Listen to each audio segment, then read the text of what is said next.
हाय ସାଙ୍ଗମାନେ କେମିତି ଅଛନ୍ତି? ବହୁତ ଭଲରେ ଥିବେ ବୋଲି ମୋର ଆଶା ଆପଣମାନେ। ଆଉ ମୁଁ ବି ବଜରଙ୍ଗବାଲିଙ୍କ ଆଶୀର୍ବାଦରୁ ବହୁତ ଭଲରେ ଅଛି। ଆଜିର ଦିନ ଆମର ବହୁତ ସୁନ୍ଦର କଟିଲା। ଆଉ ସକାଳେ ମୁଁ ଉଠିକି ଗାଧୋଇ ପିଧା ହୋଇକରି ନିମନ୍ତ୍ରଣ କାର୍ଡ଼ ବାଣ୍ଟିବା ପାଇଁ ଯାଇଥିଲୁ। ଆମେ ବହୁତ ଦୂର ଦୂର ଜାଗାକୁ ଯାଇଥିଲୁ। ଆଉ ସେଠୁ ଆସିଲା ବେଳକୁ ବହୁତ ଅନ୍ଧାର ହୋଇଯାଇଛି। 8ଟାରେ ପହଞ୍ଚିଲୁ ଆମେ ଘରକୁ। ଆଉ ବହୁତ ଭୋକ ବି ଲାଗୁଥିଲା, କାହିଁକିନା ସକାଳେ ଆମେ କିଛି ବି ଖାଇନଥିଲୁ, ଟିକେ ଜଷ୍ଟ ଟିଫିନ୍ ହିଁ ଖାଇଥିଲୁ। ସେଠିକି ଚା ପାଣି ଖାଇକି ଯାଇଥିଲୁ। ଆମେ ଚା ପାଣି ଖାଇକି ଯାଇଥିଲୁ, ସିଆଡ଼େ ବି କିଛି ଖାଇନୁ, ଜଷ୍ଟ ଥଣ୍ଡା ଦେଲେ ଖାଇଲୁ। ପେଟରେ ଯଦି ଟିକେ ଅନ୍ନ ନଥିବ, ଆମେ ଯେତେ ଥଣ୍ଡା ପିଇଲେ ବି କାମକୁ ଆସିବ ନାହିଁ, କାହିଁକିନା ଆମ ପାଖରେ ଯଦି ଟିକେ ଭୋଜନ କରିଦେଇଥିବା ବୋଲେ ଆମ ପେଟ ଟିକେ ଶାନ୍ତି ଲାଗିବ। ସେମିତି ବହୁତ ଭୋକ ଲାଗୁଥିଲା ସାଙ୍ଗମାନେ। ଆମେ ଏତେ ଦୂରଠୁ ଆସିଲୁ ବୋଲେ ସକାଳେ ଯାଇଥିବୁ ଆଉ ରାତି 8ଟାରେ ପହଞ୍ଚିବ ବୋଲି କେମିତି ଆପଣଙ୍କୁ ଲାଗିବ?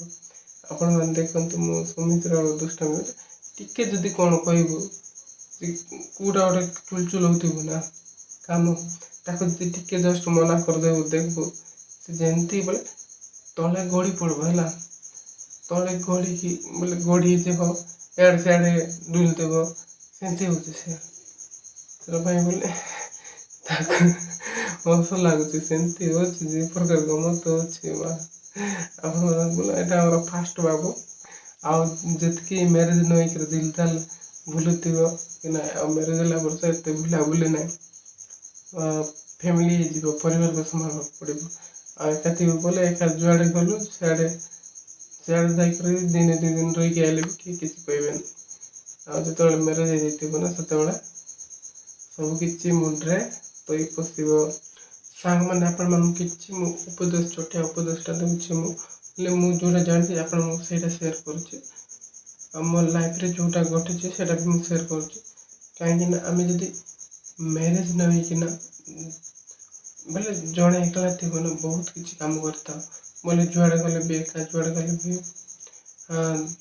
ଦିଲ୍ ଦାଲ୍ରେ ଯାହା ହେଉଛି। ଯେତେବେଳେ ଆମେ ପରିବାର, ଯେତେବେଳେ ଆମେ ମ୍ୟାରେଜ ହେଇଯିବା, ଆମର ପରିବାର ଯିବ ନା, ସେତେବେଳେ ଆମକୁ ଅଜୁନ ଲାଗିବ, କାହିଁକିନା ଫ୍ୟାମିଲି ସହିତ ଅଛୁ ବୋଲି।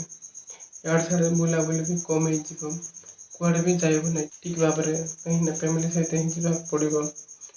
ସେଥିପାଇଁ ନା ଆପଣମାନେ ମ୍ୟାରେଜ ନ ହେବା ପୂର୍ବରୁ କିଛି ନହେଲେ କିଛି ବୋଲେ ଗୋଟେ ପରିବାର ଫ୍ୟାମିଲି ଚଳିବା ପାଇଁ ଗୋଟେ ଜିନିଷ ହିଁ କରନ୍ତୁ। ଛୋଟ ମୋଟ ଯେଉଁ ହେଲେ କାମ କରନ୍ତୁ, ଆପଣମାନେ କେଉଁ ବିଜନେସ୍ କରନ୍ତୁ, କେଉଁ ବେପାର ପାଣି କରନ୍ତୁ, ବା ଦୋକାନ ଫୋକାନ କରନ୍ତୁ, ବା ଆପଣମାନେ ଚାକିରି ବା ଯେକୌଣସି କାମ, ଛୋଟିଆ ଜିନିଷ ଚେଷ୍ଟା କରନ୍ତୁ। ଆମେ ତ ଏକା ସହିତ ବଡ଼ କରିବା ନାହିଁ ଯେଉଁ ହେଲେ କାମ, ଏକା ସହିତ ବଡ଼ ବୋଲେ ବଡ଼ ଲୋକ ହେଇଯିବା ନାହିଁ।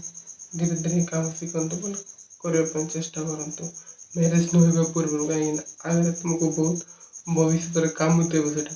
ଏ ଛୋଟ ମୋଟ କାମ ଯଦି କରିବା ଶିଖି ଦେଇଥିବା ବୋଲେ, ଆମେ ଯେତେବେଳେ ମ୍ୟାରେଜ ହେବୁ ନା, ସେତେବେଳେ ଆମ ପରିବାରକୁ ଠିକ୍ ଭାବରେ ଚଳେଇବା ପାଇଁ ବି ଟଙ୍କା 2 ପଇସା ଆସିବ। ଏଇଟା ଆପଣମାନେ ନିଶ୍ଚୟ କରନ୍ତୁ, କାହିଁକି କିଛି କରୁନଥିବ, ପଇସା ହାତରେ ନଥିବ, ଯଦି ମାଇକିନା କହିବ କି ହଁ ଏଇଟା ସାମାନ ନାହିଁ, ଏଇଟା କିଛି ନାହିଁ, କିଣି ଆଣୁ ବୋଲେ ଆମ ପାଖରେ ସେତେବେଳେ କିଛି ପଇସା ନଥିବ। କିଏ ଯଦି କୁଣିଆ ଆସିବ, କାହିଁ ଚା ଟିକେ ବନାଇଦେବା, ଚିନି ନଥିବ, କିଟାକୁ କରିବା ପାଇଁ ଲୁଣ ନଥିବ, ଏମିତି କିଛି ଛୋଟ ଛୋଟ ଜିନିଷ ଯାକ ନଥିବ ବୋଲେ ବହୁତ ଦୁଃଖ ଲାଗେ ସାଙ୍ଗମାନେ। ହେଲା, ଆପଣମାନେ ନିଶ୍ଚୟ ଚେଷ୍ଟା କରନ୍ତୁ ଯେମିତିକି ମ୍ୟାରେଜ ନେବା ପୂର୍ବରୁ କିଛି ନହେଲେ କିଛି ନିଜ ଗୋଡ଼ରେ ତ ଛିଡ଼ା ହେବା ପାଇଁ ଛୋଟ ମୋଟ କାମ କରିକି ତ ଆପଣମାନେ ମ୍ୟାରେଜ ହୁଅନ୍ତୁ। ଏଇଟା ମୋର ରିକ୍ୱେଷ୍ଟ କରୁଛି ଆପଣମାନଙ୍କୁ, ଯେମିତିକି ଆପଣମାନଙ୍କୁ ନ ଗୋଟେ ଜିନିଷ ଯାକ, କାହିଁକିନା ଆଗକୁ ଆପଣମାନଙ୍କୁ ଏମିତି ଜିନିଷ ବୋଲେ ନ ଆସୁ, ଚେଷ୍ଟା କରନ୍ତୁ। ମୁଁ ଯେତିକି ଜାଣିଛି ଆପଣମାନଙ୍କୁ ସେତିକି ମୁଁ ସେୟାର କରିଦେଲି। ଆଉ ଆପଣମାନଙ୍କୁ ମୋ ଭିଡ଼ିଓ ଦେଖିଥିବାରୁ ଆପଣମାନଙ୍କୁ ବହୁତ ବହୁତ ମୋର ଧନ୍ୟବାଦ। Thank you.